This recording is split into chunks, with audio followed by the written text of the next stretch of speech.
नमस्कार, स्वागत आहे तुमचं सुषमाज किचनमध्ये। आज आपण जेवताना तोंडी लावण्यासाठी झटपट आणि चटपटीत अशी कांद्याची चटणी तयार करणार आहोत। रेसिपी शेवटपर्यंत बघा। रेसिपीला लाईक करा, चॅनलला सबस्क्राईब करा, तसेच बेल नोटिफिकेशन ऑलवर प्रेस करा। आता आपण चटणी बनवायला सुरुवात करूया।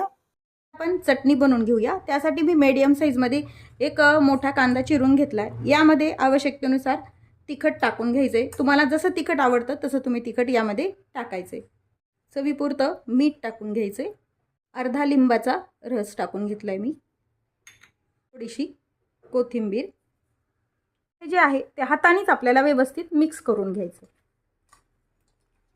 यावरती आपण तडका न देता अर्ध पळीभर कच्चं तेल टाकून घ्यायचं। अजून आपण कोथिंबीर टाकून घेऊया। आधी आपण हाताने छान मिक्स करून घेतलेलं आहे। तेल टाकून पुन्हा एकदा मिक्स करून घ्यायचंय।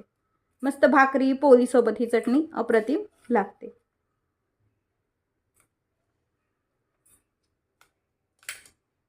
चटपटीत अशी कांद्याची चटणी आपली तयार आहे। रेसिपी नक्की करून पहा। रेसिपीला लाईक करा, चॅनलला सबस्क्राईब करा, तसेच बेल नोटिफिकेशन पण ऑलवर प्रेस करा, म्हणजे तुम्हाला माझ्या प्रत्येक नवीन रेसिपीचं नोटिफिकेशन सर्वात आधी येईल। अशाच नवीन रेसिपीसोबत पुन्हा भेटूया। तोपर्यंत बाय बाय। व्हिडिओ पाहिल्याबद्दल खूप धन्यवाद।